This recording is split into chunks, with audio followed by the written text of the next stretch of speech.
여러분 오늘도 안녕하십시오. 이 신근TV에 찾아와 주셔서 감사하고요. 반갑습니다. 오랜만에 북토크를 진행하게 되었습니다. 오늘은 천지인신학, 한국신학의 새로운 모색이라는 책을 최근에 쓰신 허호익 박사님을 한번 모셔서 이 책이 왜 나왔는지, 이 책의 주된 내용이 무엇인지 한번 간단하게 살펴보기로 하겠습니다. 천지인신학, 출판사는 동년이군요. 사실은 이 책과 함께 이제 한국 문화와 천지인 조화론이라는 이 책도 저에게 보내주셨어요. 보니까 여기는 한국 문화 속에서 천지인이 얼마나 다양하게 아주 드러났는지 여러 사례를 들어서 이태극, 삼태극, 또 한국의 의식주, 당군신화, 최치원, 훈민정음 등등, 정감록, 최시형 이런 등등 한국의 문화 속에 천지인이 얼마나 깊이 녹아있는지를 소개한 일반적인 교약 문학적 서적이라고 할 수 있고, 이것은 천지인의 관점에서 우리 독특한 한국 신학을 전개한 책입니다. 오래전에 천지인 신학을 주장하시고 여러 가지 논문 쓰시는 걸 제가 들었지만 이제 드디어 책으로 남기셔서 후배들을 위하여 좋은 길을 닦아 놓으셨기 때문에 제가 며칠 전에 저희 신근 유튜브에 책 소개로 이신근의 책 읽기로 소개는 했었죠. 그때는 머리말을 제 목소리를 넣지 않고 그냥 텍스트만 넣고 제 간단한 총평을 넣었는데, 오늘은 이제 저자를 모시고 좀 구체적으로 저자의 목소리를 담아 여러분에게 이 책을 소개해 드릴까 합니다. 허익 박사님을 간단하게 소개하면요, 직접 소개하기보다는 제가 이렇게 자료를 미리 만들었습니다. 연세대학교 신학과, 연세대학교 연합신학대학원, 연세대학교 대학원에서 신학 박사 하셨습니다. 거의 평생 연세대학교에서 공부하시고 또 거기서 근무도 백낙준 박사님 비서로도 근무하시고 오래도록 연세인으로 사셨네요. 그 다음에 이제 목산수를 받기 위하여 장로회 신학대학에 신대원 공부하셨고, 그 다음에 한국기독교학회, 조지신학회, 전체 학회의 총무와 조지신학회 회장을 지내셨어요. 저는 오래도록 신학대학에 떠나 있었고 또 여러 가지 이유로 임원을 맡지 않았습니다. 중직을 맡으셔서 한때 수고하셨고, 얼마 전에 대전신학대학교 교수로 퇴임하시고, 그 외에 여러 가지 요즘 직함이 있으신지 정확하게 모르지만 제가 보니까 평화통일연대 실행위원이라는 직함도 가지고 계시네요. 자, 이런 건 중요하지 않고, 지은 책이 상당히 많아요. 저도 적지 않은 책을 썼거나 번역했는데 상당히 다작가예요. 예, 관심이 많고 호기심도 많고 관심도 많고 체력, 정력, 지력도 이게 다 뒷받침돼야 되는데, 근데 저는 주로 조지신학 쪽으로만 주로 집중해서 이게 책을 썼거나 번역했는데 보니까 주제가 다양해요. 야훼 하나님, 예수 그리스도, 하나님 그리스도, 예수 그리스도 또 바라보기, 또 현대 조지신학이 그리스도의 삼륜직무론, 이건 박사학위 논문을 책으로 쓰신 것 같고, 또 최근에 가장 따끈따끈하게 우리나라의 중요한 이슈가 되는 동성애에 관한 책을 하나 쓰셨죠. 동성애는 죄인가, 제가 중간에 요건 제가 유튜브에 여러 차례 앞부분을 방송해 드렸어요. 아마 제 방송에 이렇게 긴 시간에 책으로 소개된 분은 처음일 거예요. 고맙습니다. 그런 얘기를 들으려고 한 건 아니고, 또 이단 연구도 하시고, 그래서 최근에는 이제 한국 문화와 천지인 조화론, 이단 기독교 통일에 관하여서도 또 한때 깊은 관심을 가지고 또 두꺼운 책을 쓰셨더라고요. 관심이 꽤 많아요. 결국 이제 말년에는 한국 신학을 총정리하시는 그런 일에 시간과 정력을 바치신 것 같아요. 그 외에도 몇 권 있겠지만 가장 중요한 책은 이런 책입니다. 나중에 이제 우리 대화 속에서 허 박사님께서 직접 당신이 쓰신 책을 소개하실 기회가 있을 것 같습니다. 이 책의 차례는요, 이 책의 두께는요, 동년에서 이미 600쪽이 넘기 때문에 이미 상당히 방대한 책이 되었고요. 이거 책을 다 소화하기가 무척 어렵습니다. 여러분이 궁금하시면 읽어보시고, 여기 보면 1장부터 9장입니다. 근데 오늘 시간상 이걸 다 소개하기는 너무 어렵기 때문에 1장, 2장, 3장과 8장 정도 내용만 좀 가장 중요한 부분이라고 저는 생각하는, 뭐 다른 것이 더 중요하다는 것이 아니라 서론과 결론 쪽이라고 해석할 수 있는 그 부분만 한번 좀 직접 저자의 목소리로 한번 들어보기로 하겠습니다. 일단 머리말은 제가 유튜브에 텍스트로 그대로 올렸지만 여기는 저술 동기와 목적, 그 다음에 한국 문화의 원초적 구성 원리, 여기 보면 또 그 전에 쓰셨던 단군 신화와 기독교라는 책도 여기에 있습니다. 예, 예. 이 책도 여기 이미 그 전에 이미 한번 이 책을 쓰기 위한 실론으로도 이미 한번 또 쓰셨네요. 그만큼 준비가 많았다는 건데, 여기 보면 이제 이 천지인 이걸 얘기한 많은 우리 선배들이 있다. 길선주, 최병원, 이영도, 유영모, 서남동, 한태동, 유동식, 판니까 이런 얘기하는데, 일단 머리말에서는요, 이 책을 이제 쓰시게 된 동기, 배경, 목적, 가장 중요한 내용을 한번 압축적으로 뒤에 나중에 1, 2장에서 소개하니까 예. 개론적으로만 한번 이 책을 쓰게 된 중요한 계기, 동기, 목적, 이 책의 가장 핵심적인 알맹이가 뭔지 한번 설명해 주실래요? 제가 대학에 입학했을 때 토착화 논쟁이 한창이었습니다. 그래서 그때 제가 내가 기독교인이기 이전에 한국인이다. 다시 말하면은 한국인이면서 동시에 기독교인이다 하는 그런 자각을 하게 됐어요. 교회 다니면서 뭐 성경에 대한 얘기는 잘 알지만은 한국 문화에 대해서는 사실 잘 몰랐거든요.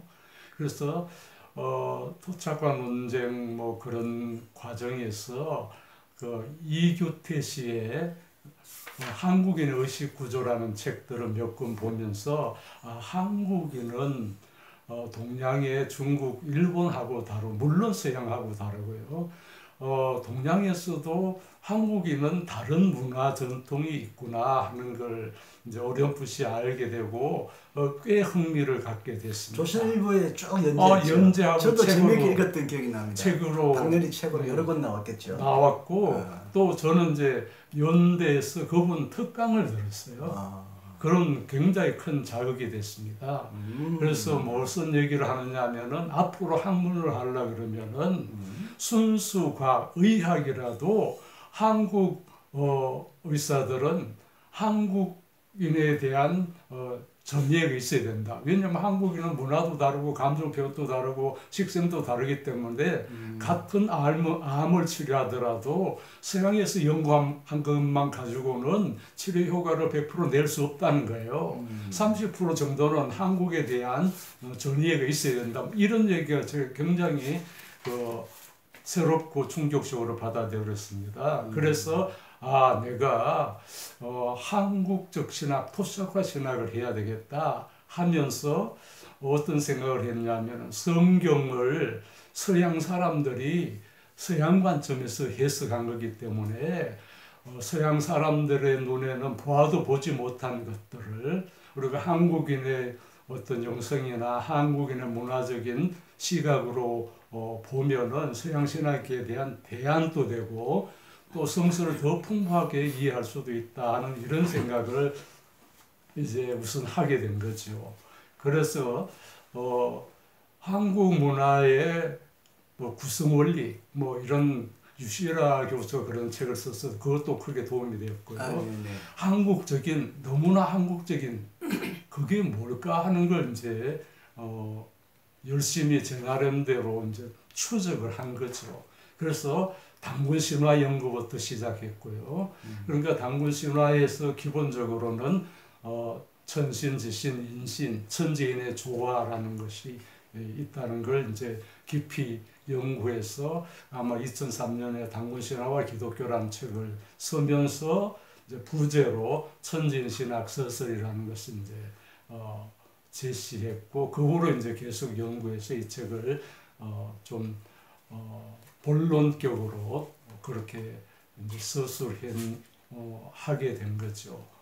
그러면은 이제 한국적인 게 뭘까 했을 때 단군 신화는 신화적으로 표현된 건데 그게 이제 핵심 사상은 여러 사람들이 천지인의 조화다 이렇게 보고 있더라고요.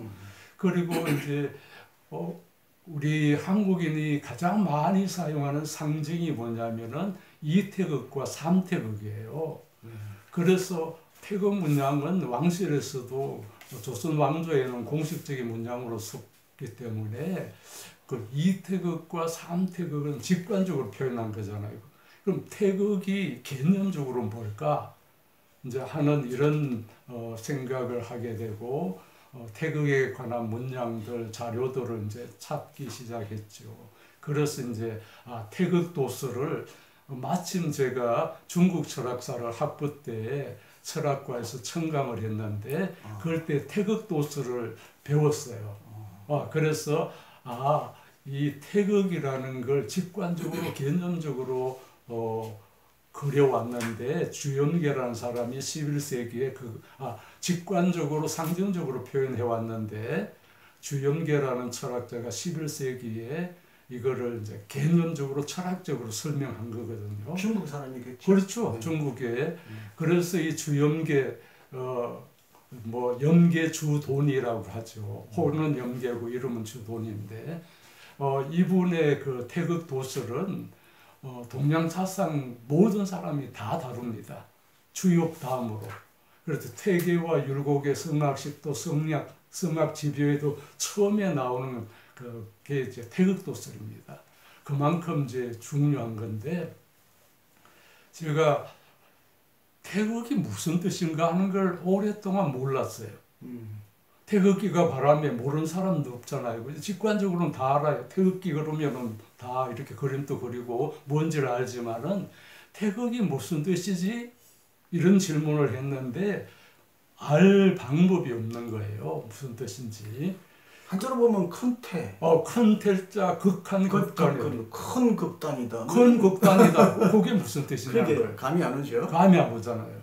그런데 원서를 보다가 이게 태극이라고 하고 갈로에 Ultimate Principle of Universe 이런 표현이 나와요. 우주의 궁극적인 원리라는 거예요, 태극이. 그래서 이제 태극 도서를 다시 이제 주의하는 걸 연구해 보니까 왜 태극이 우주의 궁극적인 원리냐 하는 것을 제 나름대로 깨우치게 됐어요. 그 책은 이제 여기 한국문화와 천지인 조화론에 자세하게 썼거든요. 그걸 참고하시면 되겠고요. 그분이 말씀하신 건 이태극 아닙니까? 이태극입니다. 삼태극은 또 다른. 그렇죠. 그 이태극에 대한 이제 원리를 철학적으로 개념적으로 설명한 거죠. 그걸 이 시간에 자세하게 설명할 수 없고 제가 그 논문도 쓰고 따로 발표도 했어요. 책을 보시고요. 그런데 재미있는 거는 동양 삼국 중에 한국이 유독 태극 문양을 많이 사용하는 거예요. 그것도 삼태극으로요? 그것도 초기에는 삼태극으로. 거의 삼태극. 초기에는 거의 삼태극입니다. 우리나라 태극계만 이태극이지. 그렇죠. 우리의 대부분의 문양은 거의 삼태극이었죠. 거의 오래된 거는 거의 삼태극. 그러면 재미나네. 왜 우리나라 태극기 그릴 때 삼태극을 안 그렸니? 그건 좀 다른 관심이긴 합니다만. 그래서 태극 연구하는 사람들 중에 태극기를 삼태극으로 바꾸자고 청원한 사람도 있어요. 또 그리는 사람도 있죠. 그런데 이게 다행인 것은 올림픽 때 삼태극이 엠블리드로 나왔어요. 그리고 맞아요. 2016년에 박근혜 정부가 잘한 것 중에 하나가 정부의 마크를 통일시켰어요. 모든 부처에. 정부 하면서 삼태극을 만들었어요. 맞아요. 이 그림이 좀 단순하게 그렸죠. 단순하게. 그러니까 빨간 부분은 조금 이제 현대식으로 좁게 그렸죠. 저런 태극은 아니지만요. 맞아요. 그리고 한국을 소개할 때 다이나믹 코리아 할 때도 삼태극을 그렸어요. 맞아요.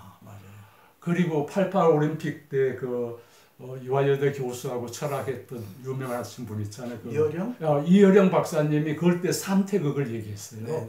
삼태극이 우리나라의 상징이다 하는 걸 신문 기사에서 제가 봤어요. 왜 엠벌린이 삼태극이냐? 그래서 이게 천지인의 조화가 음양 조화보다도 훨씬 진보된 사상이다 하는 걸 내가 이제 알게 됐거든요. 독특하게 또 한국적이기도 하고. 한국적이기도 하고. 중국적이기보다는 한국적이다. 예. 그러니까 가장 그 신화로부터 삼족으로부터 계속 내려 가장 오래된 그 통시적으로, 그 다음에 공시적으로, 그 다음에 기청 문화, 기청과 표청, 양반과 서민들 왕실에서도 생활용품의 삼태극을 굉장히 많이 사용했습니다. 제 홈페이지에 삼태극 문양 한 600개 올려놨거든요. 그래서 이렇게, 그럼 현재 보면은 우리나라 태극기는 이태극이고, 정부 부처의 상징은 삼태극이 그렇게 되어 있는 거죠. 그러면 또 이 삼태극은 또 뭐냐? 이건 우리가 직관적으로 나오는 건데, 이게 또 1920년대 당군교회 3대 경전으로 채택된 천부경에 처음으로 삼태극을 개념적으로 철학적으로 풀이했어요. 천부경 91자인데 이거는 또 모든 철학서 중에 고유명사가 한 번도 안 나오는 그런 종교적인 경전이에요. 91자인데 이것도 333하고 다 관련되어 있어요. 그러니까 셋이 하나이면서 셋이라는 거고, 그게 셋은 돌고 돌아서 비시원적이라는 거예요. 태극도 둘이면서 하나라는 거죠. 그리고 시원이 없다는 거예요. 그런 의미고요. 그게 이제 제가 그 천지인 조화론에서 처음으로 이제 주장하는 이론 중에 하나입니다. 그 다음에 이제 그런데 말 잘라서 죄송합니다. 그럼 정감록에서 저는 삼태극을 이제 빨강, 파랑, 하얀 이렇게 색감으로 우리가 받아왔는데 이걸 천지인이라고 해석한 사람이 최초의 정감록입니까? 이걸 누가 천지인이라고 이걸 해석했어요? 아니 원초적부터 천지인이었는데 색깔을 이렇게 표현했나? 아니면 색깔을 먼저 표현하고 나중에 이것을 천지인이라고 해석을 했나? 그건 이제 좀 궁금해지네요. 그 삼태극 문장이 언제부터 사용됐는지는 사실은 가장 오래된 것은 제가 조사한 바에 의하면은 신라시대 때 금장도금이라고 있어요. 그게 이제 역사적 진위에 대한 논쟁도 있긴 하지만은 그게 가장 오래된 삼태극 문장이고요. 고려시대에 보면은 향교, 사찰, 그 다음에 서원에 그 외산문이라고 하죠. 바깥 세문에 삼태극 문장을 그리기 시작했어요. 홍살문에도 홍살문 등등. 그런데 이게 그 삼태극이라는 단어 자체가 가장 오래된 출처는 주역입니다. 주역에 삼태극이라고 하지 않고 삼극이라고 나와요. 주역이 삼을 말하기 시작합니다. 그렇죠. 저는 1, 2, 4 이렇게 이수문화로 주역을 논하는 줄 알았더니 거기도 삼 숫자가 나옵니까? 그렇죠. 놀라운. 그거는 이제 뭐 음양 이태극 중심이에요. 맞아요. 거기에 대한 그 주역의 그 음양에 관한 그런 해설이 더 훨씬 많아요. 그런데 주역에도 처음으로 그래서 거기 뭐라고 되어 있느냐면은 여기에는 뭐냐면은 천도와 인도와 지도를 다 담고 있다. 주역에서부터 주역에서. 그 얘기를 하기 그러니까 천지인 나오는 거예요. 그리고 그걸 삼극이라고 표현했어요. 한 2번인가 3번 나와요. 그렇군요. 그런데 이제 주영계는 이태극 가지고 그 태극 도스를 설명했거든요. 그런데 삼태극을 철학적으로 산 거는 당군교 경전 이제 1920년대 그게 경전으로 이제 채택된 건데, 그래서 그거는 굉장히 제 입장에서는 삼태극을 개념적으로 철학적으로 수술했다는 의미에서 굉장히 중요하게 이제 보는 거죠. 그런데 이런 연구가 왜 성서하고 관련되어 있느냐, 이제 이렇게 물을 수 있어요.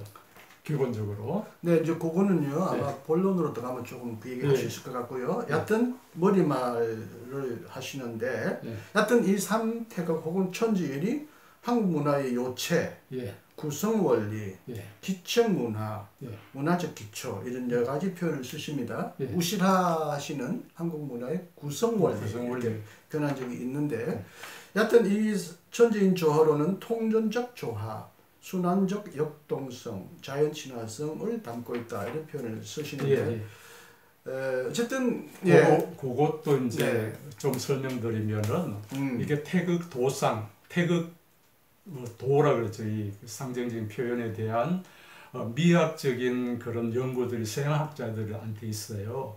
그러면 이게 지금 사전에 보면 삼태극을 우리가 직관적으로 봤을 때 이게 미학적 철학적인 개념을 제가 개념적으로 해석해 나는 거죠. 직관을 개념적으로 철학적으로. 여기가 이 파형이에요. 원래는 파문이죠. 파문? 파문. 파문 파도처럼. 파도가 아니고 돌멩이를 이렇게 던지면 파형이 생기잖아요. 우주도 이렇게 회돌이처럼 파형이잖아요. 네, 그러니까 이게 삼태극은 파문형이라는 거죠. 산파문이죠. 그 파형은 뭐냐면 역동성을 가르쳐요. 저 자체가 굉장히 이태극보다 훨씬 다이나믹한 거죠. 세계가 일단 있고 그렇죠. 서로가 돌고 순환하고 만나고 헤어지고 만나고 헤어지고 뭐 돌고 그리고 세계는 또 그래서 제가 이제 이게 삼태극의 철학적, 미학적 의미를 세 가지로 해석했습니다. 이것도 제가 처음 시도하는 것 중에 하나인데 저것이 이제 첫째는 그 보면은 역동적이라는 거예요. 역동성. 그 다음에 두 번째가 이거는 온전한 조화다는 거예요. 이태극보다 훨씬 삼태극이 조화로운 거잖아요. 그렇죠? 이태극은 좀 조화 못지않게 대립도 강조하는데 여기는 대립보다는 조화가 더 강조. 그렇죠. 훨씬 조화스럽다는 거예요. 그러니까 음양 이태극보다 천지인 조화가 훨씬 철학적으로 심오하고 깊이가 있다 이렇게 보는 거죠. 그 다음에 이제 이게 비시원성이라는 거예요. 돌고 돌아가지고 예를 들면 빛이 먼저 오고 그림자가 나중이면은 그게 우열이 생기잖아요. 정신이 먼저 오고. 비시원이란 말은 요즘 젊은이들이 알아듣기 어려운데 그게 첫 시작이 없다. 그렇죠. 처음이 끝이 될 수도 있고 끝이 될 수도 있다. 처음 시작이 서로 꼬리를 물고 돌리기 때문에 어떻게 보면 우리 그 서양적 기독교적 사관에 보면 처음과 끝이 이렇게 지선적으로 있는데 이거는 돌면서 어디가 처음인지도 모르겠고 어디가 끝인지도 모르고 모든 게 끝일 수 있고 시작일 수 있고. 그러니까 그렇죠. 그걸 이제 무시무종이라 그래요. 시작도 없고 끝도 없고 그런 이런 이제 그런 순환적인 사고죠, 그죠? 순환적인 사고가 가지고 있는 장점은 뭐냐면은 이게 비시원이라는 말은 이제 철학적인 개념인데 다르게 말하면은 비위계적이라는 거예요. 하이라키가 없다는 거죠. 선후가 없다는 거죠. 결국 그게 물론 처음과 끝을 나누다 보면 자꾸 우리가 질서를 군대에서도 몇 개월 먼저 왔느냐. 그렇죠. 늘 이렇게 나누다 보면 위계가 형성되는데 이건 위계가 무너져 버린다. 그게 이제 철학에서는 굉장히 중요한 개념이 돼요. 특히 현대 철학에 와서 과정 철학에 와서는 이게 이제 플라토니즘을 그 반대하는 철학적 사조에서 제일 중요한 게 플라토의 이데아로는 본체적으로 달라요, 그죠? 둘이. 그렇죠. 정신 그 현상 세계와 이데아 세계 원형이 있고, 이데아와 현실과 서로 구분하잖아요. 그 동굴에 비해 보면 빛이 있고 그림자가 있잖아요. 그렇죠. 빛과 그림자는 본질적으로 달라요. 그렇죠. 그리고 빛이 먼저 있어서 그림자가 움직이는 거죠. 맞아요. 그 우선순위가 있어요. 그걸 시원적이라고 보는 거예요. 위계적인 하이라키가 있는 거예요. 그럼 빛이 먼저면은 이게 이 철학적인 원리가 모든 해석에 적용되면 정신이 우선이고 남자가 우선이고. 맞아요. 그러면은 거기서 뭐 차별과 적대가 생기는 거예요. 그렇죠. 계급적인 사고가 생겨요. 우열이 생기는 거죠. 그러니까 이제 순환성이라고도 했지만 통전성이라고 했지만 평등성, 그렇죠. 화해, 조화 이런 것들이 많이 담겨 있다. 그렇죠. 네, 이제 너무 시간이 걸리면 어려우니까 책을 보시고요. 궁금하시면. 근데 이제 보니까 이런 다행히 길선주, 최병은, 이영도, 유영모, 서남동, 한태동, 유동식 특히 외국 신학자 중에는 파니카도 이런 신학적인 고민을 했다. 뭐 이런 전례를 하심으로써 뭐 하 박사님 처음 이걸 발견하고 처음 도식한 아니라는 그건 아니에요. 겸손한 냉정한 표현을 쓰셨어요. 이미 그 뭐냐. 근데 죄송합니다. 길선주, 최병은, 이영도, 유영모는 다 서남동, 한태동까지 유동식이네. 다 기독교인이잖아요. 기독교인들이 기독교인들이 이미 이런 천지인 사상을 자연적으로 수용해 왔다. 그럼 우리 속에는 의식적으로 무의식적으로 천지인 조화론이라는 것이 내재해 있다고 저는 보는 거예요. 네. 심지어는요, 부흥사들도 신통, 인통, 물통 그랬어요. 그랬어요? 그럼요. 그러니까 하나님과의 관계가 형통하고 이웃 관계가 형통하고 물질과의 관계가 형통하고 이게 다 천지인 조화예요. 네. 그러니까 이게 천지인 조화가 신학적으로 뭐냐면은 하나님과 바른 관계, 이거는 개인 구원이잖아요. 그다음 이웃과 바른 관계, 이건 사회 구원이잖아요. 자연과 바른 관계, 이거는 생태 구원이잖아요. 네, 자연 만물 회복이나 예. 자연 만물 완성. 네. 그거는 천암동 박사도 얘기했고 우리 이 박사님 그 스승이신 몰트만도 여러 번 얘기했어요. 자주 얘기했죠. 이 책에 보니까 다행히 그럼요. 몰트만 책을 상당히 많이 저는 자주 인용하시더라고요. 그 몰트만 이 박사님 번역한 몰트만 책 다 읽었습니다. 덕분에 조금 한두 권 팔아주셔서 감사합니다. 예, 몰트만 사상가하고도 많이 친화성을 갖는다는 느낌을 갖고 고마워했습니다. 자, 머리말 정도는 이 정도로 하고요. 또 조금 더 본론으로 들어가면 깊은 얘기를 할 수 있겠습니다. 첫 장이요. 여관들은 모든 걸 다 이 시간에 소개할 수 없고 1장 몇 장만 소개하겠습니다. 1장에 한국신학의 방법론과 천진신학 모색이라고 해서 한국신학의 타당성이라고 해서 한국신학이 과연 가능한가, 한국신학이라는 게 꼭 있어야 되는, 서양 우리가 흔히 신학하면 서양 신학이었고요. 수입 신학이었는데 그에 대비하여 한국 신학의 타당성이라는 부분부터 일단 설명을 하세요. 예. 그래서 백낙준, 김인서, 유동식 세 분은 특히 예를 드시더라고요. 한국 신학의 신학적 타당성이 뭐라고 여기서 설명하십니까? 그런데 이제 사실은 서양에서도 뭐 독일 신학, 우리가 영미 신학 그러잖아요. 그렇죠. 그다음에 뭐 히랍 신학, 뭐 그런 것들. 요즘은 아시아 신학. 그런데 뭐냐면은 우리가 성서를 우리가 아시아인의 마인드로 읽고 그걸 새롭게 해석하고 또 우리 것으로 삼잖아요. 그러면 거기에 난 한국 신학이라고 봐요. 근데 한국 신학도 여러 양태가 있는데 사실은 뭐 그거는 신학적인 얘기라서 제가 자세하게 책 관심이 있으면 신학 방법론이니까 네. 보시고요. 제가 얘기하고 싶은 건 이런 겁니다. 우리가 신론을 얘기하면은 예를 들면은 신은 신의 본질 뭐 이렇게 서양 신학에서 나오잖아요. 그래서 전제 전능 무소 부재 뭐 영원 불변 뭐 그런 얘기 하잖아요. 그죠? 그런데 제가 이제 신학을 공부하고 성경을 공부하면서 느낀 거는 성서의 하나님은 그런 하나님 아니에요. 그건 파스칼이 얘기했죠. 그건 철학자의 하나님이에요. 신이 전지하고 전능하고 영원불멸하다. 이 얘기는 플라토의 신론이에요. 그 서양 사람들이 플라토 신론을 가지고 성서의 하나님을 그렇게 묘사한 거예요. 아, 그래요? 그럼요. 아니 근데 죄송합니다. 성서 안에도 하나님 전능하시다는 표현들이 그런 표현이 있어요. 네. 영원무궁하시다는 표현이 있어요. 그걸 개념화할 때는 서양 철학의 도움을 받았다는 겁니까? 그렇죠. 그런 부분이 없지 않아 어느 신론에도 신에 대한 그런 보편적인 이해는 있어요. 그러니까 저는 그걸 얘기하는 게 아니라 성서에, 그래서 제가 이 책이 성서 그 야훼 하나님이라는 책을 썼어요. 네네.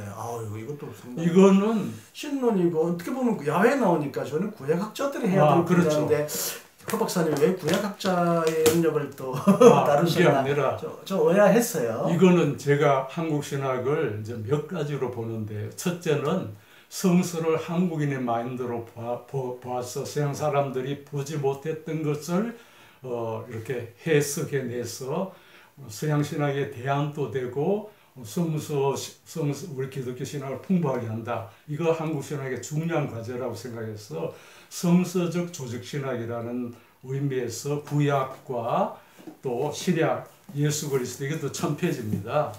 그러니까 현대의 성서학자들이, 구약학자들이 밝혀낸 그런 성서적인 지식의 근거를 가지고 그걸 조직신학적으로 성서신학적으로 먼저. 그럼요. 하나님, 그리스도, 물론 중간에 성령도 자주 나오겠지만 어쨌든 흔히 삼일체 하나님에 관한 신학적인 베이스 근거를 일단 박사님 좀 일단 갖춰놓고 예. 그렇지 않고 무조건 우리나라 신학을 뭐 끌어 들어가지고 이게 우리 거라 그러면 기독교 신학과 안 맞잖아요. 그렇죠. 그러니까 제가 그 방법론에서 얘기했는데 이제 우리나라에도 토착과 신학이 여러 이름으로 있어요. 여러 타이틀로. 자, 그거는요. 요 두 번째 동서신학의 차이와 한국신학의 특이성을 이제 뭐 생략하고요. 예, 한국신학 방법론 유형이 예. 나오는데 예. 유동식, 송길섭, 김경재 이분이 얘기를 하시면서 세 가지 얘기하시더라고요. 예. 자생적으로 전개한 한국신학, 예. 주도적으로 도입한 한국신학, 해석학적으로 예. 모색한 제가 글을 잘못 썼네요. 해석적으로 모색한 한국신학, 예. 도입한 이 말은 제가 예. 빠져야 됩니다. 요게 이제 우리 이제 한국신학의 방법론. 그동안 방법론이고 그걸 이제 제가 자세하게 뭐 일일이 설명할 필요 없고 절관심은요 이런 거예요. 네. 한국신학은 성서적인가? 그러면 성서를 이런 거예요. 서양신학은 루터와 칼빈 거기에 기초해 있어요. 제가 보기에는 현대신학까지도. 그런데 사실은 루터, 칼빈은 성서 비평학 몰랐어요. 근데 인문학 르네상스 오면서 어느 정도 라틴에 그러나 고전을 읽었지 않아요? 그러나 예를 들면 구약 성서에 나온 구약 성서 예를 들면 바벨론 신화, 길가메시 서사 신화, 에누마 엘리시 같은 거는 몰랐어요. 몰랐다. 그렇기 때문에 그런 19세기 와서 고고학적인 발굴을 통해 가지고 성서 역사 비평학이 발달돼서 성서를 새롭게 재해석한 기초 위에 신학이 세워져야 된다고 보는 거예요. 네. 그러니까 그거는 이제 제가 좀 극단적으로 얘기하면은 조직신학자들은 성서신학 공부를 안 하고 성서신학자들은 조직신학자가 아니기 때문에 성서적 존신학이라는 것이 형성되기 어렵다고 본 거예요. 그래서 예를 들면은 루터 칼빈도 창세기를 이해할 때 길가메시 서사시나 그 에노마 엘리시 같은 신화를 모르니까 그게 배경인데 제대로 해석해낼 수 없는 거예요. 예. 그래서 그런 입장에서 저는 이제 이런 그 야훼 하나님, 성서적 조직신학, 그것도 19세기, 20세기 성서 비평학자들이 새롭게 발굴하고 해석해낸 성서 신학적인 기초 위에 이제 조직신학을 하자. 그래서 여기 이제 제목을 보면은요, 제가 좀 얘기할 거예요. 제가 쓴 야훼 하나님 보면은, 물론 이 박사님이 말한 건 뭐, 하나님은 전지하고 전능하고 영원 불변하고 무소부재하고 그런 게 보편적으로 성서 안에도 있어요. 그러나 성서를 깊이 연구하면은 그것이 야훼 하나님의 어떤 본래적인 모습을 구체적이고 독창적으로 표현하는 건 아니라고 보는 거예요. 저는 어떻게 봤느냐면 구약 성서의 야훼 하나님은 야훼라는 이름을 알려주신 하나님,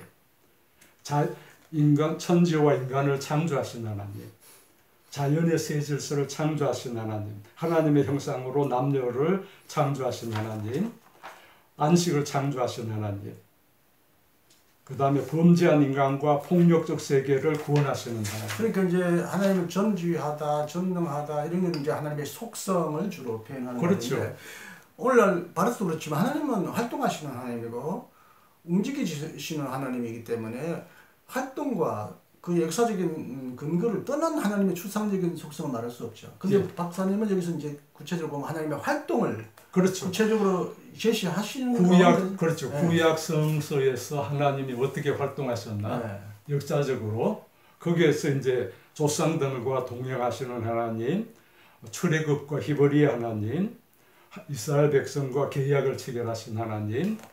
완전히 구약 신학. 그렇죠. 구약 성서 신학 같습니다. 그런데 이거를 이제 네. 제가 조직 신학적으로 풀이하고 네. 현대 상황에 또 적용을 시키는 거예요. 약속의 땅을 분배하신 하나님.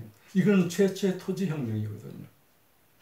그러니까 하나님의 구원의 역사, 활동을 말씀하시면서 그 속에서 하나님의 속성을 보자. 예, 그래서 제가 이제 창세기에서는 어떻게 보느냐면은 고대 건담, 우리가 지식이라는 건 비교해서 하는 거거든요. 이건 뭐 플라토, 아리스토 다 얘기했는데 우리 창세기를 바로 이해하려면은 고대의 바벨론, 이집트, 가나안의 창조 신화하고 비교해봐야 알아요.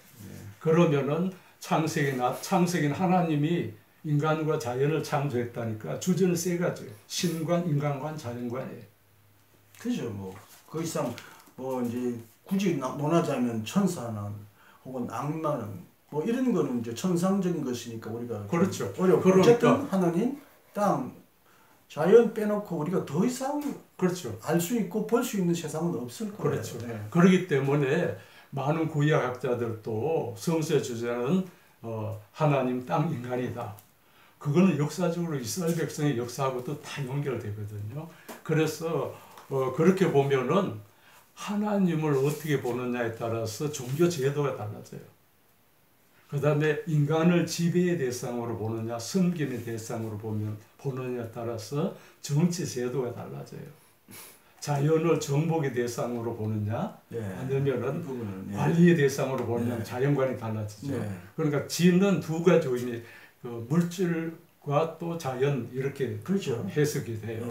그럼 물질을 독점의 대상으로 보느냐, 공유의 대상으로 보면 경제 제도가 달라져요. 이제 그런 의미에서 구약 성서가 하나님을 어떻게 받느냐에 따라서 종교 제도가 달라졌더라.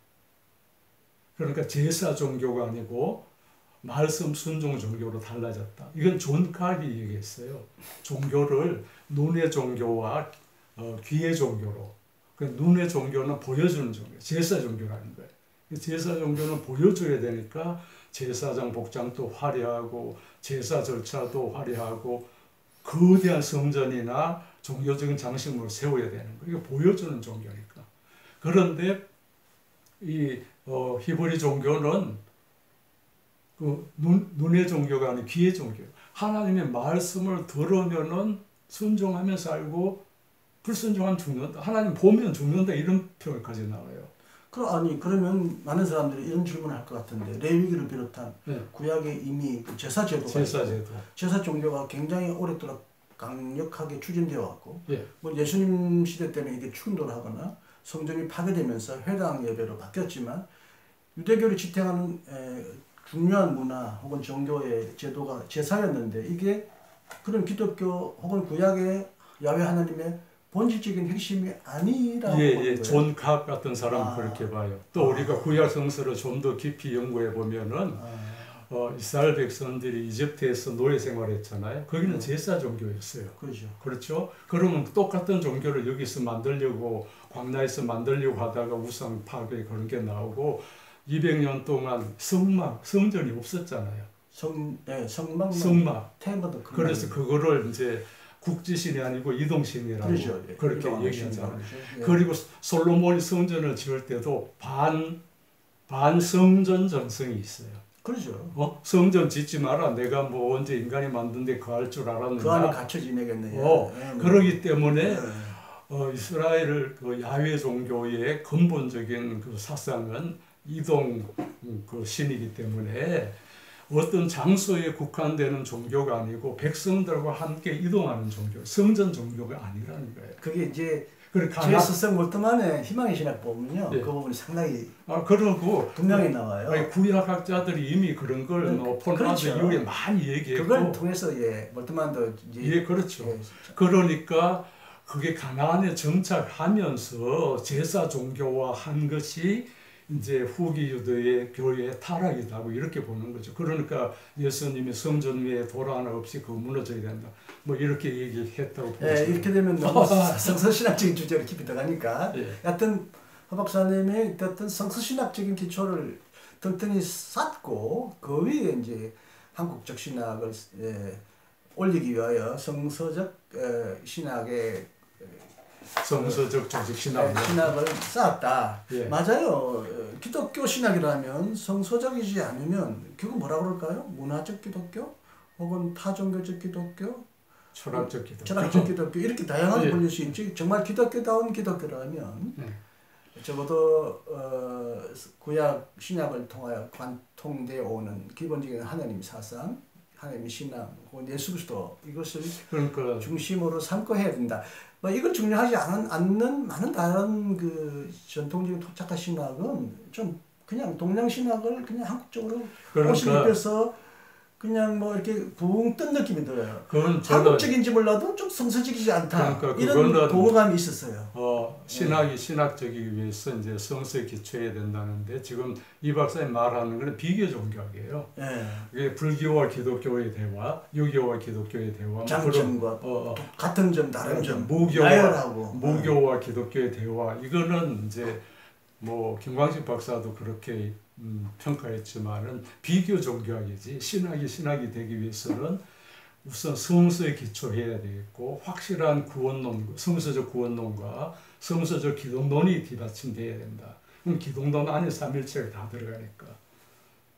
그 저도 이 책을 통해서 느낀 점은 한국 신학을 어떤 방법론적인 천지인 신학이라는 방법론을 가지고 우리 문화의 기청 문화에서 오래도록 잠재되어 있는 우리 한국인의 뭐 의식구조, 의식의 구성 원리를 성서와 얼마나 정합하게 올바르게 조합할 수 있는가를 모색하는 의미에서 방법론적인 고민을 많이 하신 것 같아요. 예. 그런데 이제 지금까지 토착화 신학은 뭐 불교를 한국적으로 해석한다든지 뭐 도교, 뭐 정선교, 그 종교는 그냥 우리 한국의 종교였기 때문에 그것도 우리의 신학이다라고 하면서 좀 기독교 신학과의 진지한 대화나 갈등은 무시해버리고 그냥 일방적으로 전통 문화를 우리 것이라고 하는 의미에서 수용함으로써 성서적 조지신학적 베이스가 약했다. 저도 토착화 신학에 자꾸 거리감을 둔 게 그런 것 같아요. 그거는 그러면 그건 한국적 종교 신학, 한국적 문화 신학일 수는 있으나 이게 기독교 신학은 아니지 않나요? 그렇죠. 이런 느낌을 가졌는데. 뭐 거의 저도 비슷한 생각인데 그래서 이제 한국 신학은 첫째는 성서적인가, 그 다음에 두 번째는 한국 신학 신학적인가. 네, 제가 여기 테스트를 올렸습니다. 네 번째 이제 한국 신학의 해석학적 원리를 7가지로 제시했어요. 이거 적어도 이 7가지를 충족해야 하고 충족하려고 허 박사님은 노력했다. 그렇죠. 여기에 합당하게 이 책을 썼다는 거죠. 그렇죠. 제가 이런 문제 의식을 가지고 이 책을 쓴 거죠. 한국적이어야 하고 성서적이어야 하고 신학적이어야 하고 목회적인 것까지 포함하는 재미있습니다. 거기에 신학이 목회를 위한 것이긴 하니까 또 서양 신학에 대하여 대안적인가, 단순한 서양 신학의 수입이나 서양 신학과 동양 신학의 어정쩡한 절충은 아니고 확실히 대안이 된다. 뭐 천재인이 이제 통전적이라고 하셨으니까 통전적인가, 그리고 또 한국적인가. 제가 7번을 잘못 썼네요. 7번이 뭐였죠? 이게 급하게 만들다 보니까 제가 좀 뭐 6번까지만 참 있는데 제가 7번은 아닙니다. 이거 실수했고요. 6가지를 얘기하셨어요. 한국적이다, 성서적이다, 신학적이다. 신학적이라는 말은 이제 성서적인 것과 신학적이라는 말은 기독교 전통. 그러니까 전통을 재해석하거나 전통적인 신학, 아까 제가 무시만 하지 않는다. 그렇죠. 최소한의 신학적인 기독론, 확실한 기독론이 있어야 되고, 그다음에 확실한 구원론이 있어야 된다. 다른 거는 다 무슨 설명을 이제 이건 필수적이라고 보는 거예요. 다른 것도 다 설명할 수 있지만은 그거는 그 기독론과 구원론의 연장선상에서 얼마든지 설명할 수 있는 거니까. 그러면 한국적이다, 뭐 천지인 사상이 성서적이다. 방금 말씀하신 대로 성서적인 근거를 굉장히 갖추려고 이미 책을 여러 권 쓰시고, 뭐 학문 신학적이다. 그거 얘기할게요. 대안적이다라고 할 수 있겠습니다. 통전적이다 할 수 있는데 이제 목회적인가 하는 것은 조금 조지신학을 하면 목회와 무관하다. 목회에 도움이 안 된다. 목회에 무슨 조지신학이 필요한가. 이런 얘기를 하는 사람이 많은데 좀 흥미로운 점은 사람들이 이 부분을 한국 신학이 목회적이다. 지금까지 이제 수많은 한국 신학은 뭐 우리 한국적인지는 몰라도 도대체 그게 뭐 목회와 무슨 상관이야? 그렇죠. 우리 한국에 우리의 목회, 설교에 우리 현실에 그게 무슨 도움이 되냐? 이런 식으로 해서 솔직히 우리 한국 신학, 토착화 신학은 실패한 거나 허공을 때린 것 같아요. 교회 건축이나 예배나 설교나 우리의 뭐 목회 현장에 과연 지금까지 토착하시는 게 얼마나 그야말로 우리 목회 현장에 토착가 되었나 하는 면에서는 좀 의구심이 있었는데 예, 제가 이제 이 부분을 특별히 좀 저도 흥미에 있어요. 그래서 이제 목회 철학이라는 게 있잖아요. 교회마다 목회 방침도 있고 목회 신학이라 해야 되는데 신학교 철학이라고 그러더라고요. 그러니까 신학처럼 이제 깊이는 없지만 일종의 이제 목회 지침으로 세우는 게 제가 포항제일교회 출신이거든요. 제가 갑자기 기억이 안 나는데 예전에 지금 통합측이 통합측이고 꽤 크죠. 꽤 큰 교회. 100년 넘은 교회. 예, 20년 가까이 되는 교회인데 제가 제 이력 중에 포항제일교회 학생회 회장했다는 가장 자랑스럽게 여기는 사람이고요. 우리 동기들 국내에 한 13명이 있는데 1년에 뭐 서너 번씩 만납니다. 지금. 학생 회장끼리? 아니죠. 같이 졸업한 출신들, 동기들. 졸업 동기, 예. 고등학교. 어쨌든 제가 얘기하고 싶은 거는 예를 들면 언행일치신학, 상생신학, 도예신학 최근에 뭐 그런 것도 그것이 여교신학 한국적이라보다 그건 동양적인 거예요. 그렇죠. 맞죠. 뭐 도도 어떻게 보면 뭐 아니라고 해도 노자 동양적이고 성 불교도 성의 신학도 불교도 그렇고 뭐라 그래도 우리나라가 대 큰 종교는 여기서 들어왔으니까 성도 뭐 성리학에서 나온 거니까. 그렇죠, 맞아요. 그러니까 한국적이라고 할 수 있느냐 첫 번째 질문. 아시아적일 수도 있으나. 그렇죠. 아시아적인 거하고 한국적인 거또 분리해야 돼요. 네, 그런 말이에요. 그리고 이제 성서적이냐 하는 질문 제가 좀 얘기했고 성서의 주제가 제가 야훼 하나님에서 썼습니다만은 하나님, 땅, 그 다음에 사람이라는 게 여러 구약학자들이 얘기했더라고요. 그러니까 성서적이죠. 신학적인가 하는 것은 우선 기독론에서 제가 본 거는 테야르 샤르댕입니다. 샤르댕이 죽기 직전에 메모를 남겼는데 신니케아 시대라는 말을 했어요. 그러니까 니케아라는 거는 양성 논리잖아요. 사실 니케아 논쟁이 본체론과 시원론 때문에 생긴 겁니다. 그 자세하게 들어가 보면은 그래서 뭐 종속론도 다 시원론이에요. 벌써 승자가 나왔다. 그렇지. 승력이 나왔다. 본체적으로 다른데 셋이 하나라 그러니까 시원론으로 또 따진 거라고요. 그럼 나는 솔직히 미안합니다만 삼일체 나오는데 나왔다 태어났다 처음부터 함께 있었다는데 나왔다 더 갔다 난 그것도 저도 이상해요. 그게 왜 그러냐면은 플라토 철학이 본체론적이고 시원적이기 때문입니다. 그러니까 그렇게 나오는 플라톤 사상이 유럽에 어마어마한 영향을 미쳤기 때문에 뭔가 시원을 따져야 종합하지 않을 수 없었던 것 같아요. 그런데 이제 샤르댕이 뭐라 그러냐면 그래서 우리가 예수 그리스도를 참 하나님, 참 인간이라고 니케아신 땅이나 우주가 빠져버렸단 말입니다. 그렇죠. 그런데 이 샤르댕이 대한 건 그리스도의 우주성을 얘기하는 거예요. 참 우주라는 거예요. 그럼 양성론이 아니라 삼성론으로 가야 된다는 거예요. 성경에는 그런 부분이 나오긴 하죠. 그렇죠. 지혜서에도 나오고 그다음에 하나님을 우주적 그리스도 그거는 하나님과 땅과 자연과 관련된 표현도 그리스도와 관련된 부분이 없지 않아 있는데 예, 그거는 몰트만도 굉장히 강조했잖아요. 그렇죠. 제가 본 적은 책 그렇죠. 우주적 여러 번 나오죠. 여러 번 나와요.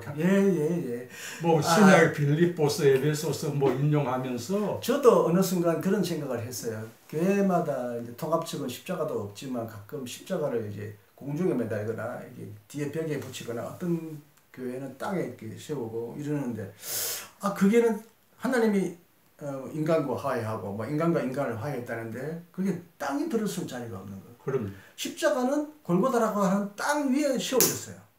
그 제가 배너 영화 보면서 쇼크를 받은 게 예수님이 십자가 달리셔서 막 번개치고 천둥 치는데 막 비가 오잖아요. 그럼 예수님의 피가 막 흐르는데 그 피가 그 나무 밑으로 해서 땅을 흘러갔어. 예수의 피가 인간과 하나님과의 어떤 사이에서 일어난 사건이 아니라 예수의 피는 땅으로 흘러 넘어갔다. 그 이제 배너 보면 그가 또 문둥병으로 또 낫는 역사도 나죠.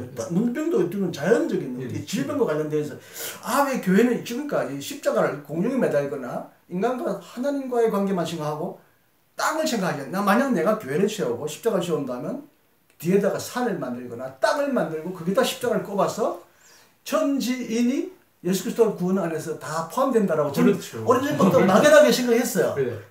이제 허 박사님 이걸 이제 이론적으로 체계적으로 그렇죠. 이제, 그래서 예. 제가 사르뎀을 만난 거는 대단한 제 이제 천진 신학의 그거는 이제 신학으로만 알려져 있지만 그렇죠. 진화론 하다 보니까 자연도 어쨌든 구원의 범주 안에 포함해야 된다. 그러니까 삼성론을 얘기했다니까요.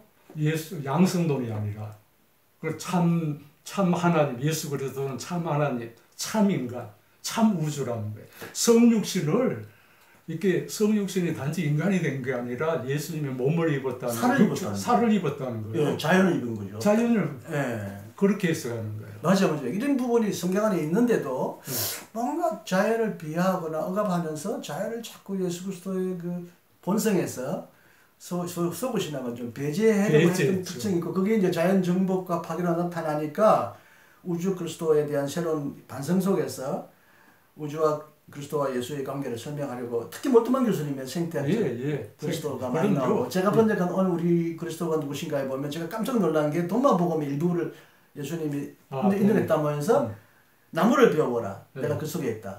돌멩이를 잘라보라 깨어보라 내가 그 속에 있다.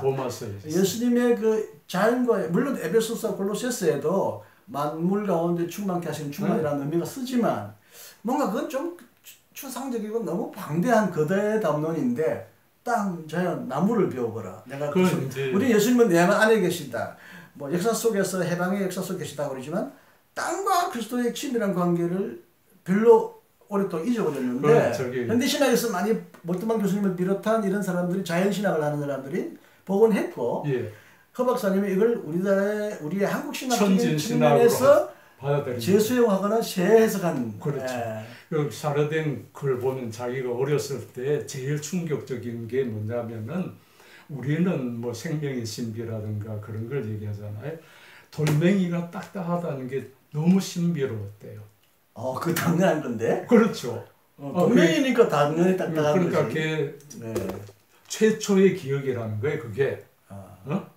나는 최초의 기억이 뭐냐면 봄에 새싹이 막 돋아나는 걸 그걸 보고 제일 오래된 기억이거든요. 땅에서부터 올라오는 생명. 그런데 무생물이잖아요, 돌멩이는. 그렇죠.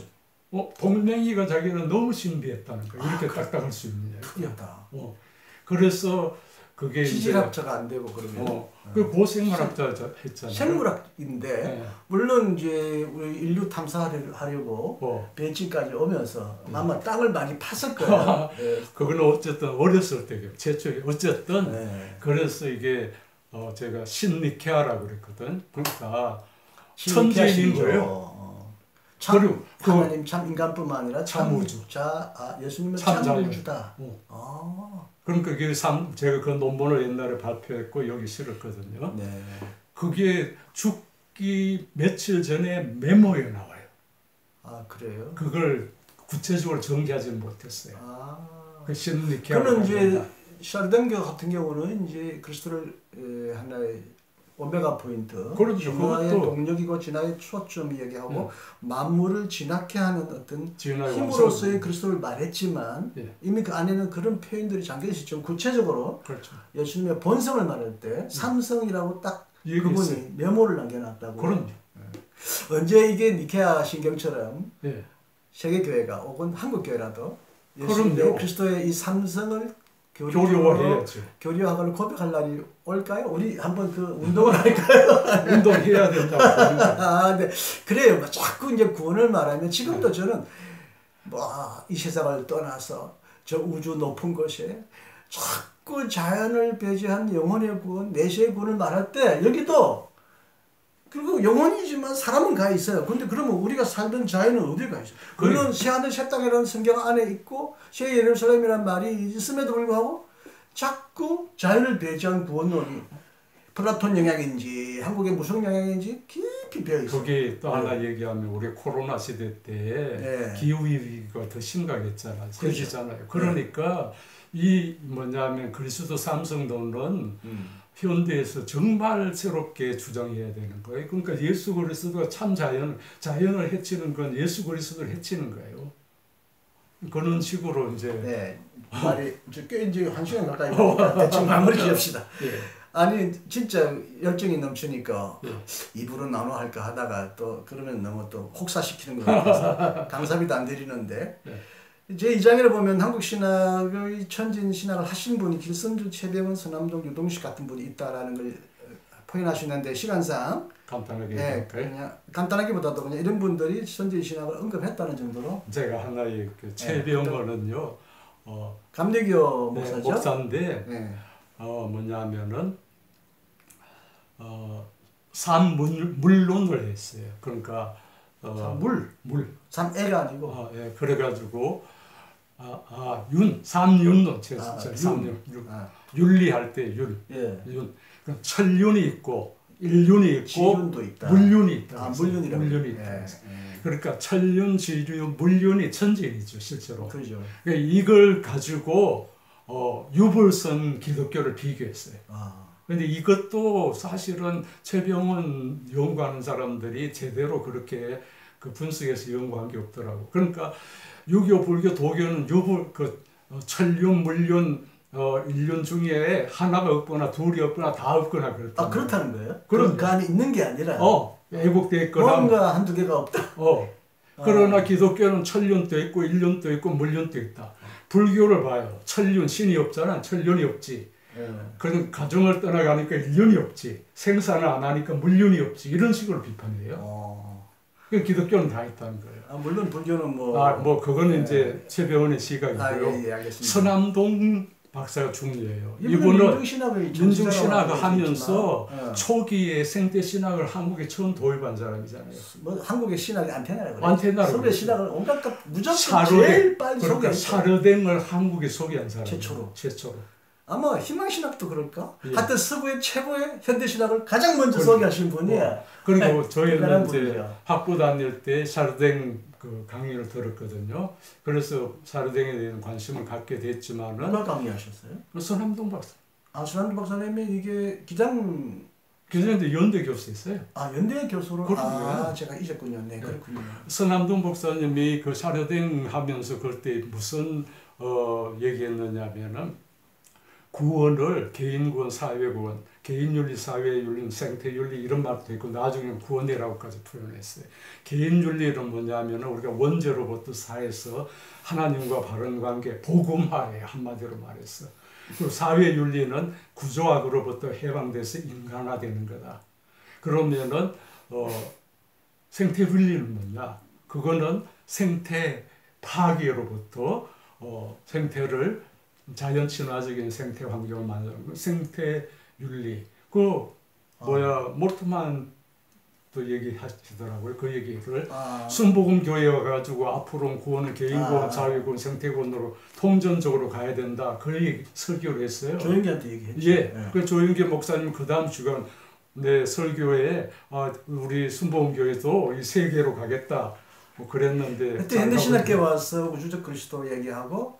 또 창조 안에 계신 하나님이라는 책을 통하여 창조론적으로 기독교 신학의 새로운 어떤 시도를 한 분은 또 물터만이시니까 물론 다른 분도 있지만 그 서남동 박사 교수님은 단순히 민중신학자로만 지향하기에는 너무나 아까운 분이네요. 그분은 제가 서남동 박사님의 그런 신학에 대한 논문을 예전에 80년대 중반에 썼는데 그분은 민중신학은 후기예요. 전기에는 생태신학자로 출발했어요. 아마 이렇게 자연신학, 서구신학을 굉장히 다양하게 접하면서 그러니까 그거를 의식세계가 확장된 것 같아요. 그렇죠. 그러면서 그분은 뭐냐면은 역사와 자연을 구분한 서양신학도 비판하고요.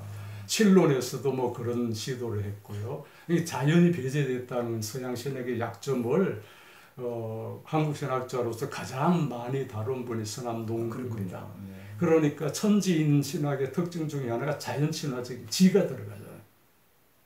유동식 박사님이 그보다 서남동 박사님보다 훨씬 더 천지인을 더 많이 말하셨을 법한데 그렇게 하나요? 그분은 이제 풍류도 신학을 하면서 풍류를 한 삶으로 이렇게 해석한 거는 제가 이제 그게 천지인이 적절히 들어가 있나요? 아니요. 조금 다르군요. 달라요. 세계는 세계도 세계의 산택의 구조로 간 건 맞는데 풍요를 한뭐 삼. 네, 그렇게 해석한 거는 사실은 제가 뭐 이 책에서 자세히 근데 천진신학의 사례 중에 유동식 박사님이 나오니까 이것도 그거는 그분이 들어간 거는 이제 제가 비판적으로 언급한 건데 그렇군요. 그 한국 무속 역사와 구조에서 단군 신화를 천지인 조화로 해석한 것은 저는 받아들인 거예요. 그걸 이분이 그렇게 해석했어요? 예, 그렇게 해석했는데 그 낭낭비서 최치원의 낭낭비서를 해석하면서 이게 한멋진 삶이라는 걸로 제가 볼 때는 너무 내용과 방법을 뭐냐면 뒤섞어 버렸어요. 그래 그런 약점이 있죠. 네, 요즘 들어가겠습니다. 뭐 제3장은 생략하겠는데요. 전진신학의 성서적 기초도 9가지로 성서, 창조론, 타락, 신해산, 언약, 이스라엘 개혁 공동체, 예언자 신앙, 마리아 신앙 고백도 나오고요. 주기도문 뭐 하나님에 대하여, 일용할 양식, 이웃에 대하여, 예수님의 3대 비유, 여러 가지 비유 중에 아마 천지신학이 땅에 관한 비유가 많이, 예수님은 땅과 관련된, 자연과 관련된 비유를 쓰셨으니까. 제가 그것도 하나 말씀드리면. 죄송하지만 마리아가 여기 들어가는 건 조금 의외입니다. 제일 많은 사람들이 다른 건 어느 정도 감을 잡겠는데 마리아가 뭐지? 이럴 것 같아요. 예, 마리아가 우리는 베드로의 신앙 고백만 알고 있지. 예수님의 어머니 마리아죠? 그렇죠. 최초의 신앙 고백은 마리아의 신앙 고백. 근데 이게 예수님 잉태했을 때 고백한 그렇죠. 그거예요? 예. 이른바 마리아 찬가? 예. 그게 천진 사상인 거예요? 그러니까 뭐냐면 제가 얘기한 하나님을 어떻게 보느냐에 따라서 그게 뭐가 달라진다. 종교 제도가 달라지고 정치 제도, 경제 제도, 그걸 부자를 흩으시고 힘 있는 자를 내리누르시고 낮은 곳을 높이 하여튼 자세한 내용이 다 있어요. 교만한 자를 낮추시고 그러니까 종교적으로 교만한 사람 제가 그렇게 해석한 거예요. 그다음에 그 부자 물질과의 바른 관계. 그죠. 그 부자라니까 물질 개념이 들어가네요. 그러니까 권력 힘 있는 자를 낮추셨다. 그거는 권력. 인간 위계와 착취 이런 구조, 불평등 구조를 예수님 마리아 이걸 마리아 저는 혁명찬가다 이렇게 흔히 표현하는데 그거를 여기는 삼천지인신학의 주된 하나님과의 관계 녹아져 있다. 그래 종교 하나님과의 관계에서 종교제도, 이웃과 관계 정치제도, 그다음에 물질과의 저도 서신대 학생들 앞에 예배할 때 성탄절 앞두고 성탄 설교를 한번 했어요. 이걸 가지고 했어요. 근데 우리 조상 누구도 마리아 이 혁명 찬가를 성탄절 앞두고 어쨌든 잉태했을 때 불렀던 노래잖아. 뭐 당군 동방 박사님 뭐 마루쿠 가는 얘기하는데 이걸 설교 보면은 설교하신 분 한 번도 본 적이 없어요. 신약 성사학자들 허 박사님 들은 적 있어요? 이 부분 가지고 성탄절 설교하시는 뭐 굉장히 혁명적인 거 보겠을까요? 그럼요. 부자들에게. 정확하게 지적하셨어요. 그게 그 러시아의 짜르가 그 구절을 낭독도 못하겠어요. 그랬어요? 왜? 혁명이기 전에. 그렇죠. 혁명이 일어나기 전에. 혁명의 황제가. 그렇죠. 그게 뭐냐면 마지막 황제? 그 왕자에 있는 자를 내치신다. 그러면 자기 내친다는 얘기죠. 권력자와 부자가 싫다는 거죠.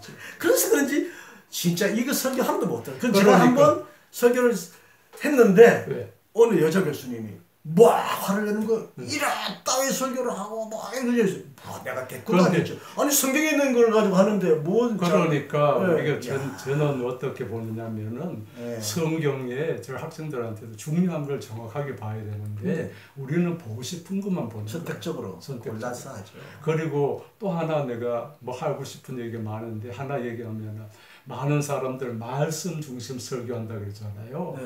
몇몇 뭐냐면 들어와도 복 받고 나가도 복 받고 그런 몇몇 구절만 반복적으로 하는 게 말씀 중심 설교인 줄 알아요. 취사선택이죠. 제가 좋아하는 것만 골라가지고. 이런 뭐 하나님과 바른 관계를 맺으면은 종교 제도가 달라지고 정치 제도 예를 들면은 경제 제도가 달라진다 이게 핵심인데 들어와도 복 받고 나가도 복 받고 이렇게 돼 버리는 거는 그야말로 한국의 무속 신앙에 그야말로 그냥 무조건 토착해버린 거 아니겠어요? 아니면 토착하보다는 기독교 복음을 변질시켰다고 그러나요? 나는 뭐냐면은 그게 기본적으로 성서에 대한 무지라고 보는 거예요.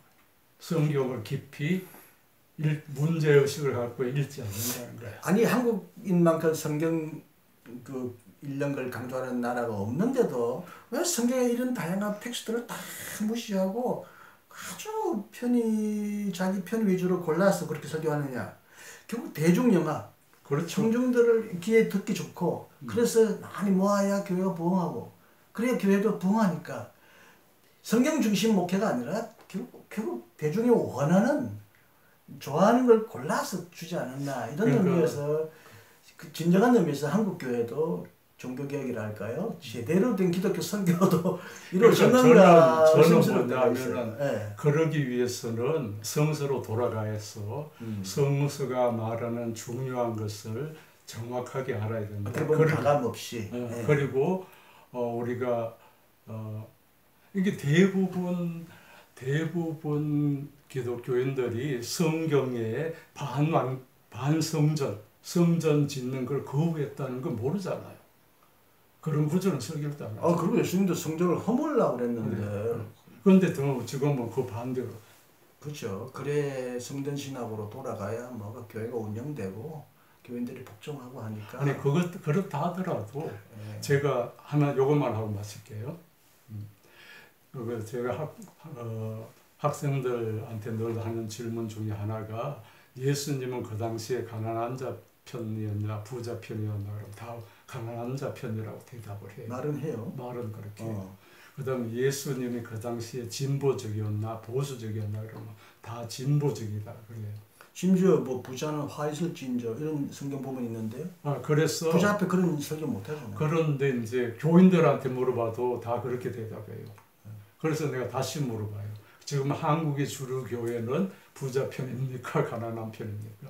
한국의 주류 교회는 진보적입니까 보수적입니까? 대답 못하는 거예요.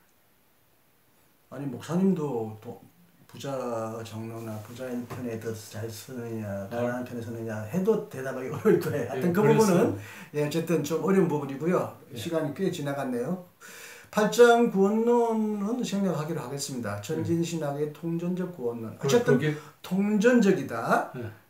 얘기하는 건 전통적인 속죄론도 몇 가지 소개하고 종교개혁 칭의론도 얘기하고 현대신학에서 화해신학, 해방신학 그러다가 아마 자연, 생태까지 포함하여 천지신학이 어떤 전통신학이 갖는 어떤 제한된 구원의 지평을 넘어서 성경에 말하는 총체적이고 전인적일 뿐만 아니라 전체를 포괄하는 구원론으로 담기에 이 천지신학이 유용하다. 개인 구원, 사회 구원, 생태 구원, 하나님과 바른 관계, 이웃과 바른 관계, 자연과 바른 관계. 너무 길어가지고 이걸 두 개로 나눠야 될지 모르겠는데 나누는 건 제가 또 할 수 있더라도 이제 마지막으로 다 못하신 말씀이나 또 이제 꼭 하고 싶은 말씀 이 책을 쓰고 나서 정말 잘 썼다 혹은 잘 못 썼다 뭐 자평보다는 정말 이 책에서 정말 꼭 이 말을 하고 싶었다.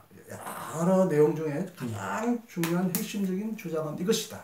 한번 조금 더 이 굉장히 긴 시간을 어떻게 보면 좀 장황하게 얘기한 것 같아서 청중들을 좀 힘들게 하거나 좀 지겹게 할 수 또 있다고 볼 때 좀 이제 쌈박하게 이 책의 핵심은 뭐다. 그리고 이 책이 왜 오늘 우리 시대에 중요한가 딱 두 가지만 한번. 그러니까 많은 구약학자들이 이제 구약의 주제가 하나님, 땅, 인간이라는 거예요. 네, 구약의 주제가. 신약도 그런 신약도 그런 거죠. 그런 성수의 주제가. 그래서 하나님과 바른 관계, 이웃과 바른 관계, 자연과 바른 관계가 사실은 그게 신앙의 요체라는 거죠. 이른바 통전적 구원, 통전적 신앙, 통전적 신학관이다. 그게 뭔가 한두 개 자꾸 빠지면 안 된다. 안 된다는 거죠. 그러니까 그게 개인이 하나님과 바른 관계, 이웃과 바른 관계, 자연과 바른 관계를 맺는 것도 중요하지만은 거기 멈추는 것은 다른 종교에서도 했다는 거예요. 우리 그 전통적인 천지인 조화론에서도 그 최시영의 삼경론, 그러니까 하늘을 공경하고 사람을 공경하고 물질을 공경하고 이 개인적인 차원이에요. 근데 이것이 정치 제도화 되어야 된다는 거예요. 그러니까 하나님을 바른 관계를 맺으려는 데는 종교 제도가 달라져야 된다는 거예요. 그 다음에 이웃과 바른 관계 맺으려면 정치 제도가 인간을 지배 대상으로 안 보고 섬기는 대상으로. 네. 그다음 물질도 제도화. 그러니까 그것이 이제 제가 아주 강조하고 그런 내용들을 성서의 중심 메시지다. 그래서 그걸 성서적 조직신학으로 푼다. 그리고 뭐냐면은 성서의 핵심 메시지가 이런 거라는 걸 좀 후학들이 살폈으면 좋겠다. 네, 그래서 머리말 끝부분도 오늘날 교인이 줄고 고령화되고 교세가 양극화되고 교회 내적 외적 위기 속에서 이제 교회가 점점 어려워지고 힘들어지는데 이제는 신학적 통전성, 역동성, 공공성을 회복하는데 이 책이 기회했으면 좋겠다. 특히 통전성과 역동성, 공공성은 두말할 것 없이 개인의 구원만이 아니라 사회, 자연을 포괄하는 것이니까 이런 신학으로 기회했으면 좋겠다는데 이 머리말에서 뜻을 전하고 계시죠. 그래요. 하여튼 저도 이 지금 카메라를 받치고 있는 삼각대, 마이크도 삼각대인데 우리 옛날 전통 향로도 다리가 세 개면 서 있잖아요. 삼족정이라 그래요. 예, 그것도 가장 아까도 삼족오로 말했는데 삼두옹도 있더라고요. 매의 머리가 세 개다. 아주 고대. 삼족오는 옛날에 그 주몽 영화에 나왔던 그때부터 아주 오래된 그 깃발에 나왔죠. 거기 고구려 벽화에 삼족오가 많이 등장해요. 삼두옹은 좀 사람들이 잘 몰라요. 저도 맨제 머리가 세 개예요. 어쨌든 세 개가 두 개만 있어도 이 향로가 다리가 있으면 넘어지잖아요. 책도 세 개만 되면 서요. 근데 두 중에 하나만 있으면 설 방법이 없어요. 그러니까 모든 게 삼이 마치 우리가 삼일체도 천지인이라고 그러고 믿음, 소망, 사랑도 그렇다고 그러고 또 가정에 아버지, 어머니, 자녀가 있어야 완전해지듯이 뭔가 성경 안에 그리고 우리 문화 안에 허 박사님의 이제 뭐 성부, 성자, 성령은 삼일체지만 천지인으로 성경을 이제 재해석하거나 관점을 풀었지만 어쨌든 이 세 가지가 항상 있어야 한다. 그렇죠. 그러니까 그 중에 제일은 이제 바울은 사랑이랬죠. 우린 제일이라고 말해서는 안 되겠죠. 그렇죠. 이건 위계적이니까. 그건 이제 천지인이 함께 있어야 된다. 그러나 일단은 그 이제 우리 그 기독교 신학은 이제 하나님을 어떻게 보느냐에 따라서 인간을 어떻게 보느냐, 자연을 어떻게 보느냐가 달라진다. 그럼에도 불구하고 하나님은 이제 최고의 우리가 경배 대상이지 자연은 경배 대상은 아니잖아요. 인간도.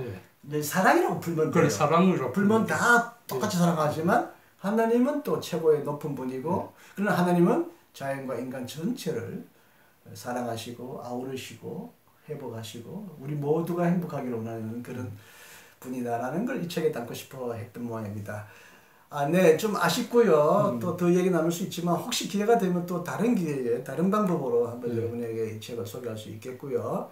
오늘 이 천진신학 허 박사님 대전에 계시다가 이제 조금 조기 은퇴하시고 남양주에 거처를 정하셨다고 그래요. 양평에서 1시간 사이니까 앞으로 자주 만날 수 있기를 바라고 이 방송을 듣고 많은 감동과 깨달음을 받으시고 궁금하시면 이런 책들을 사실은 이제 사보시고 만약 허 박사님께 개인적으로 연락이 되면 이렇게 사인 받아서 할인 구입도 하실 수 있으면 하시기 바라고요.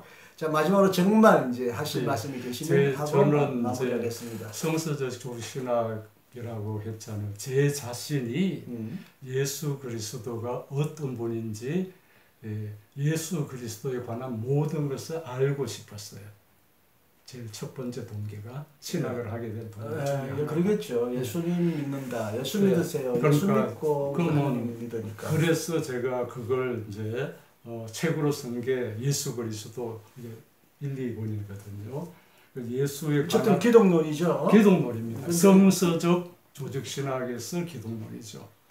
그래서 여기는 이제 나는 적어도 목회하는 분들이 성서를 이 책에 쓴 수준까지는 이해를 했으면 좋겠다는 바람에서 썼고요. 이거는 이제 구약입니다, 사실은. 그래서 이것도 성서적 종신의 실론이죠. 그러니까 제가 본 건 하나님은 다르다. 예수님도 다르다는 거예요. 그걸 구체적으로 어떻게 다른가? 다르다는 말이 뭐가 다르다는 말이에요? 그러니까 우리가 지금까지 생각해온 그렇죠. 생각과는 다를 수 있다. 그렇죠. 다르다. 우리가 교회에서 얘기하는 익히하는 것과는 다르다. 그러니까 우리가 사실은 뭐냐면 그걸 익숙함의 배일이라고 그러거든요. 그 익숙함의 배일. 너무 익숙해가지고 제대로 모르는 거예요. 그죠. 흔히 우물한 개구리라고처럼 갇혀 지내면 바깥 세계를 모르죠. 그럼 우리가 그게 전부인 줄 알고. 그러니까 아까 내가 태극 다 알죠. 태극이 무슨 뜻이냐 그러면 아무도 몰라요. 모르죠. 그냥 태극기만 생각하죠. 태극기만 생각하는 거죠. 네. 뭐 두 가지 색깔이 있는 나라의 깃발이다. 그게 우주의 심오하기도 하고. 예, 그게 우주의 궁극적인 원리라. 한문용어로 어렵죠. 그걸 이해하기가 어렵죠. 예, 하여튼 그렇습니다. 예, 이제 마무리 지으려니까 섭섭하고 또 더 그래서 그렇게 말을 좀 더 하게 되었습니다. 네, 요것으로 일단 끝내고요. 예. 천진신학 궁금하실 뿐만 아니라 다른 책도 궁금하시면 뭐 인터넷 통해서도 구입하실 수 있고 만약 저를 통해서 여러 권을 구입하신다면 제가 좀 싸게 사인까지 받아서 구입할 수 있는 방법도 알려드릴게요.